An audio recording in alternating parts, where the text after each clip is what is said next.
네, 여러분 반갑습니다. 여러분의 국어 성적을 석석 올려드릴 석석박사의 곧대 나온 국어 강사 석정환 선생님입니다.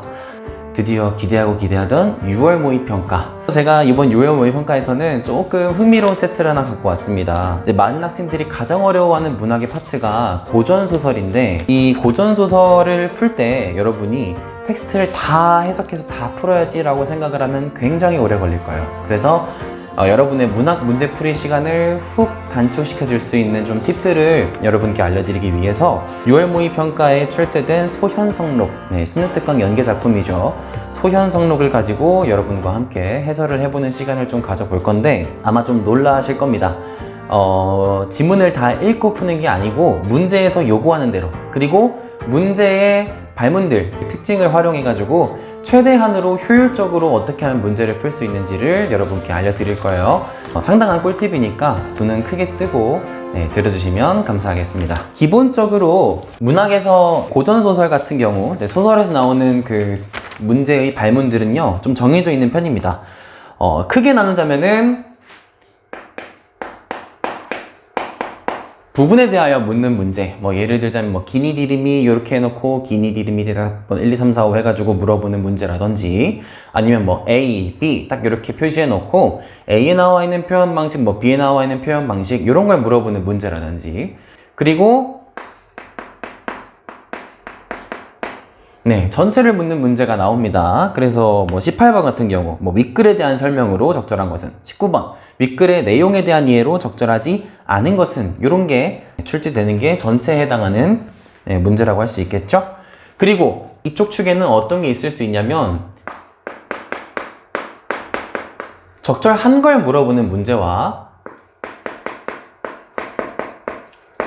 적절하지 않은 것을 묻는 문제가 출제될 수 있습니다. 그래서 우리는 문제를 크게 두 가지 파트로 나눠가지고 부분을 묻는 문제와 전체를 묻는 문제, 그리고 그 안에서도 각각 적절한 것을 묻는 문제와 적절하지 않은 것을 묻는 문제로 나누어서 이 문제를 어떻게 활용할지를 좀 같이 고민을 해볼 건데요. 자, 적절하지 않은 것보다는 적절한 걸 고르는 문제가 사실은 조금 더 어렵습니다. 왜냐하면 이 작품에 대한 우리가 사전 지식이나 기본 지식이 없는 상태에서 적절한 걸 골라내려면 적절하지 않은 것들 사이에 숨어있는 그 보석 하나를 발견해내는 기분일 거예요. 근데 사실은 우리가 뭡니까? 작품에 대한 이해가 안 돼 있으면 적절한 걸 판단하기는 사실 쉽지가 않아요.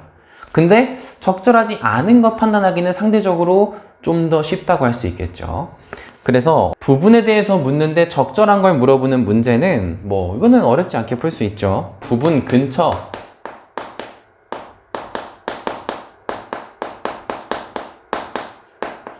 맥락을 꼼꼼하게, 상당히 꼼꼼하게 읽어보고, 요 정도면 내가 이 맥락을 이해했어 라는 생각이 들면 그때 선지로 들어가셔야 돼요.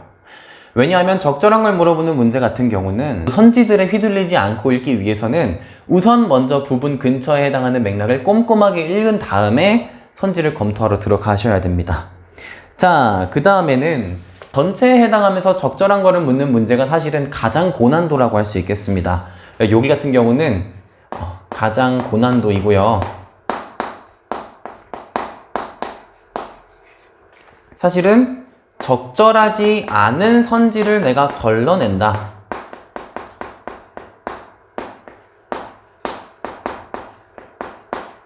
적절한 거 하나를 고른다라는 맥락보다는 적절하지 않은 것들을 창창창 지문과 대조하면서 쳐낸다라는 생각으로 문제를 푸셔야지, 안 그러면은 쉽지 않으실 거예요. 자, 그 다음은 이제 비교적 쉬운 적절하지 않은 것을 묻는 문제에 해당하는 전략을 같이 검토해 볼 건데, 자, 문제는 뭐냐면 적절하지 않은 것에 해당하는 거는 선지 5개 중에 4개가 뭐다? 적절한 선지다. 그럼 뭐예요? 사실은 작품 감상에 도움이 되는 선지들이 4개나 들어있다는 거예요. 5개 중에 4개나. 그러면은 적절하지 않은 것은 어떻게 문제를 풀 수 있냐? 자, 부분에 해당하는 적절하지 않은 문제는요, 가장 먼저 풀어줘야 됩니다. 왜냐하면 가장 쉽거든요. 가장 쉽기 때문에 얘를 가장 먼저 풀어주고요. 그래서 마찬가지로 그냥 그 밑줄 친 부분 혹은 체크된 부분에 앞뒤 맥락을 파악해서 선지 판단을 해주면 됩니다. 그렇게 선지 판단을 하다 보면 아마 어느샌가 작품을 안 읽어도 되겠는데? 라는 생각이 들 만큼 아주 땡큐인 문제다. 아주 힌트를 주는 그런 문제다 라고 생각하시면 됩니다. 그 다음이 이제 전체에 해당하는 부분에서 적절하지 않은 것을 고르라고 되어 있는데요. 여기 같은 경우도 먼저 선지를 검토합니다. 작품으로 들어가기 전에 먼저 선지를 검토해요. 왜요? 5개 중에 4개가 맞는 말이니까. 이거 사실상 거의 엄청난 힌트를 주는 거 아닙니까? 작품 감상할 때 야, 여기 이런 내용들이 숨어 있어. 이렇게 알려주는 내용들이니까 먼저 선지를 검토한 후에 그 다음에 이제 지문과 대조하며 마찬가지로 적절하지 않은 선지를 걸러내는 방식으로 문제를 푸시면 됩니다. 자, 그러면은 요 방식대로 한번 우리 같이 풀러 들어가 보도록 하겠습니다. 자, 우선 문두 검토부터 같이 해볼 건데요. 18번 같은 경우는 윗글에 대한 설명으로 적절한 것은 해가지고 뭘 물어봤냐면은 기본적으로는 윗글이니까 전체 이면서 적절한 걸 물어봤네요. 이게 이제 사실은 조금 어려운 파트에 해당한다는 거죠. 왜? 글 전체에 대한 어느 정도의 이해가 필요하니까. 자, 그러면은 좀 마지막쯤에 푸는 게 가장 좋겠고, 근데 여기 보니까 형식, 표현 방식을 좀 물어봤어요. 이거 상당히 어려운 반입니다. 원래 고전소설에서는 형식 문제가 안 나오는 게 거의 약간 국룰이었거든요. 지금까지 평가원에서. 2022년 6월, 9월 수능 모두 고전소설 첫 번째 문제는 내용 이해에 대한 문제였는데, 이 18번 같은 경우는 고전소설 첫 번째 문제임에도 불구하고 표현 방식에 대해서 물어봤다라는 점에서 요번 수능에서는 고전소설에서도 표현 방식을 묻겠다라는 평가원의 메시지가 숨어있는 걸 우리가 파악할 수가 있는 거죠.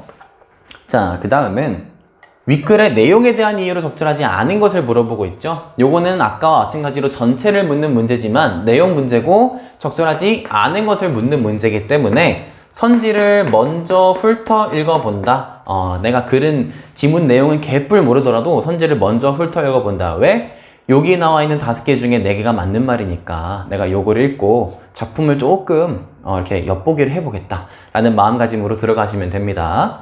자, 그 다음은 맥락을 고려하여 기억 니은을 이해하느라 적절한 것은 이거야말로 이제 기억 니은이니까 부분을 묻는 문제고요. 적절한 걸 물어봤네요. 요거 같은 경우는 그 기억 니은으로 가서 앞뒤 맥락을 꼼꼼하게 읽어보고 그 다음에 맥을 먼저 잡은 후에 함정이 수없이 많은 선지들을 파헤쳐 나가면서 올바른 선지가 무엇인지를 고르시면 됩니다. 21번의 경우는 이제 보기 문제죠. 보기 같은 경우는 원래 먼저 읽어보는 게 국룰이었는데 요새 문학 보기는 슬슬 추세가 작품에 대한 그렇게 상세한 설명을 잘 안 주더라고요. 여기도 보시면 그냥 음모 모티프가 나온다. 그래서 보시면 환상적 요소가 있고 조력자가 등장했고 욕망실현이 지연되면 어쩌고 이완된다. 작품 전반적인 전개의 흐름이 조금 나오긴 하지만 그렇게 큰 도움이 된다고 느끼지 못했어요, 저는. 이거 같은 경우는 보시면 이렇게 따옴표 표시되어 있지 않습니까? 그리고 지문을 보시면 그 따옴표 표시된 부분들이 굵은 글씨 처리가 되어 있어요. 부분을 묻는 문제에 해당하는 겁니다. 부분과 전체 중에 따지자면. 왜냐하면 굵은 글씨만 따라가면서 앞뒤 맥락 파악해주면 되니까. 그러면은 그 굵은 글씨에 해당하는 부분을 보면서 적절하지 않은 것을 고르려고 했으니까 이거 같은 경우는 부분 플러스 적절하지 않은 것을 묻는 문제다 라고 우리가 파악할 수 있겠네요. 자, 그러면 부분과 전체 중에는 부분이고 적절한 것과 적절하지 않은 것 중에는 적절하지 않은 것을 먼저 풀어야 됩니다. 그래서 우리가 가장 먼저 풀어볼 문제는 21번, 그 다음에 이제 부분 적절한 것을 고르려고 했던 20번, 그리고 19번, 18번 이렇게 순서대로 들어가면 될 것 같아요. 그래서 거꾸로 21, 20, 19, 18 이렇게 올라갈 것이다 라고 생각하시면 됩니다. 근데 사실 그러면은 부분이면서 적절한 걸 물어보고 전체면서 적절하지 않은 걸 물어볼 때 둘 중에 뭘 먼저 풀어야 되냐? 그거는 여러분의 선택에 따라 달렸습니다. 자, 여씨가 자신을 석씨와 견주고 양부인과 석씨를 이간하려는 데서 이간, 거기 카드한표 되어 있으니까 이간한 그 굵은 글씨 보시면 여씨 밤낮으로 생각하더니 문득 옛날 강충이란 자가 저주로서 한무제와 여태자를 이간했던 일을 떠올리고 저주의 말을 꾸며 추정전을 범하니 일이 치밀한지라 뉘 능히 알리오. 막 견주는 부분이라고 보이는 건 없는데, 근데 그렇다고 해서 틀렸다고 할 수가 없는 게 아마 다른 부분에 있는 것 같아요. 다른 부분에 있는데, 요거는 좀 판단하기 좀 귀찮네. 귀찮은 선지. 세모표시 치고 넘어갑니다. 귀찮은, 아니, 이렇게 풀어도 돼요? 네, 돼요. 이따 보세요. 자, 그 다음에 2번.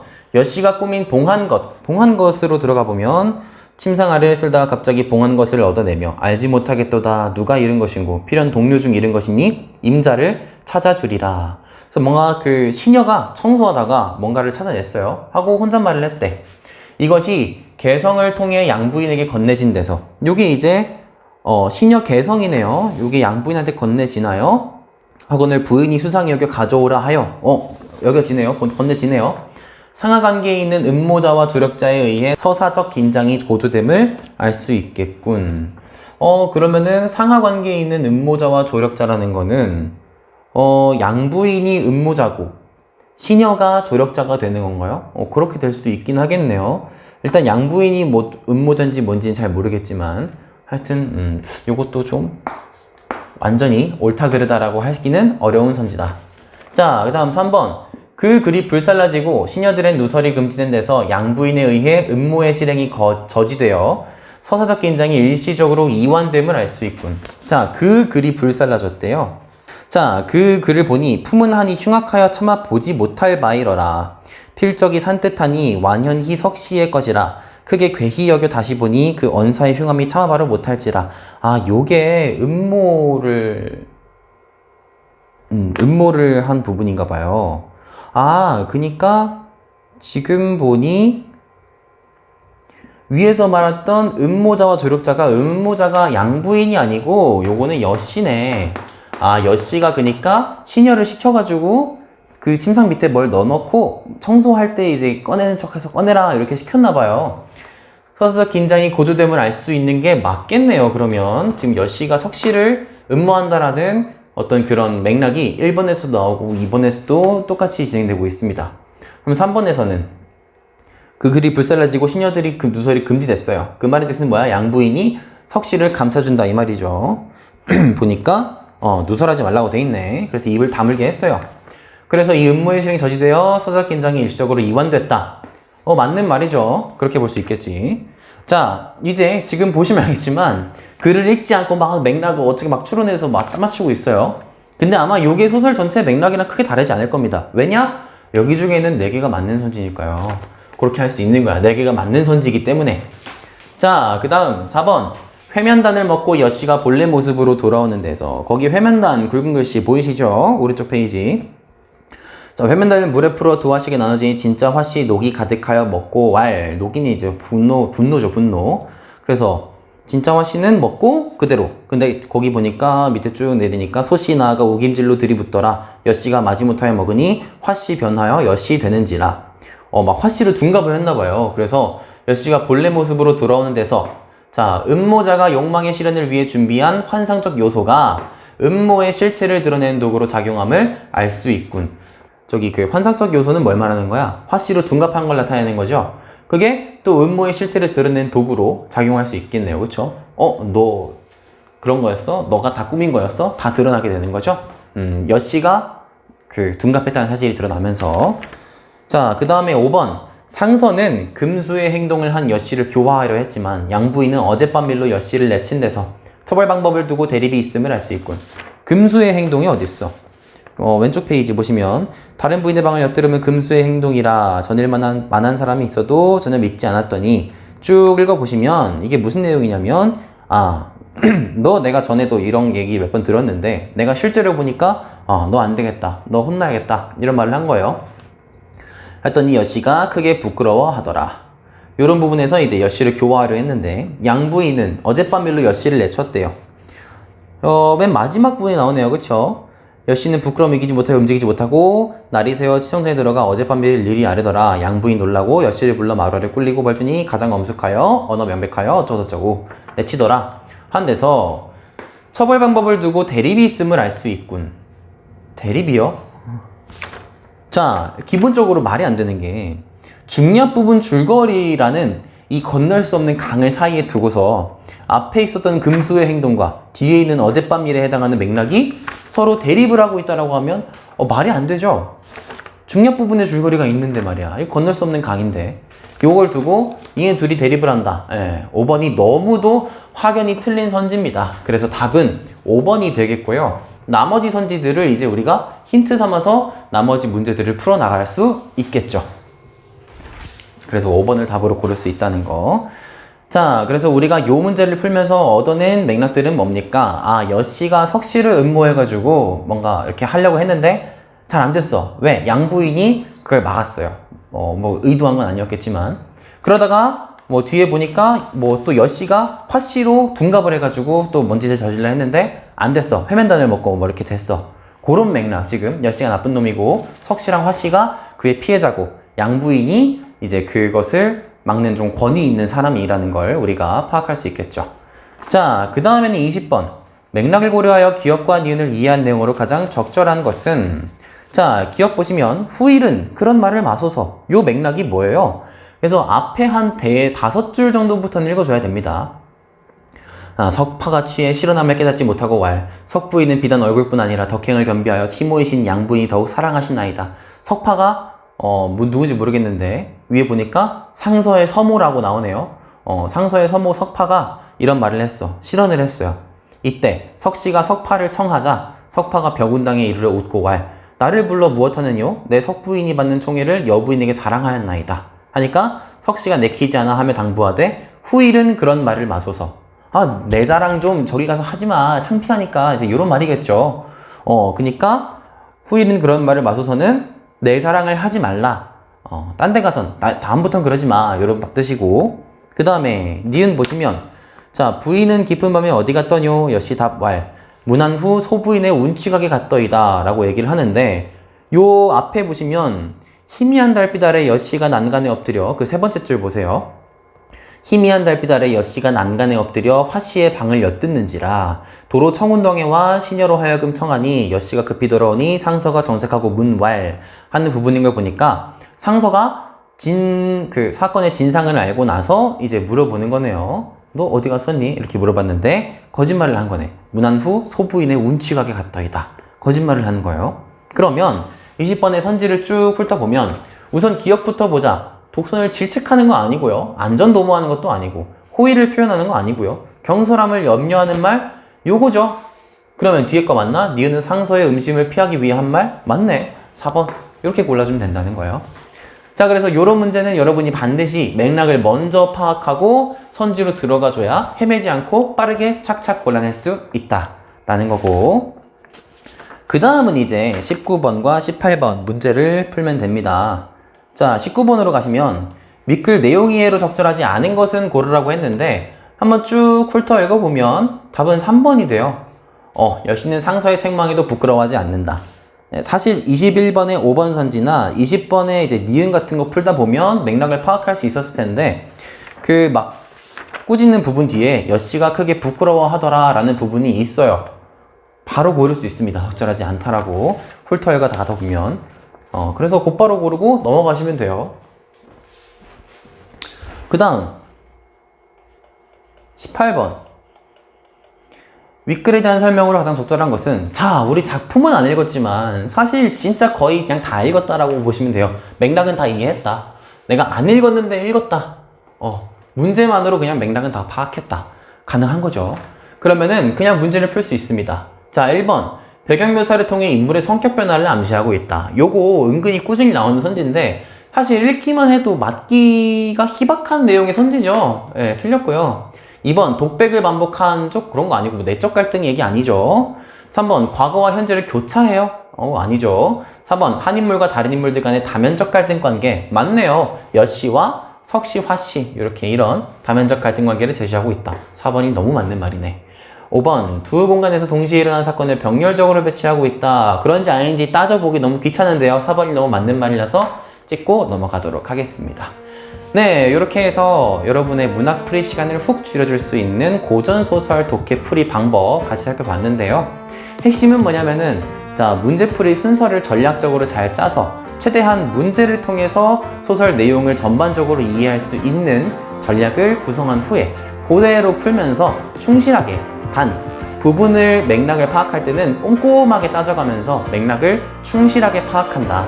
그래서 적은 양의 단서로 선지를 파악하는 연습을 꾸준히 하시다 보면 이제 수능장에서 아마 그 스킬이 빛을 발하는 날이 오게 될 겁니다. 네, 여기까지 여러분 짧다면 짧고 길다면 긴 강의 듣느라 고생하셨고요. 네, 여러분의 수능 국어 1등급 맞는 그날까지 제가 옆에서 함께 하겠습니다. 지금까지 석석박사의 석정환 강사였습니다.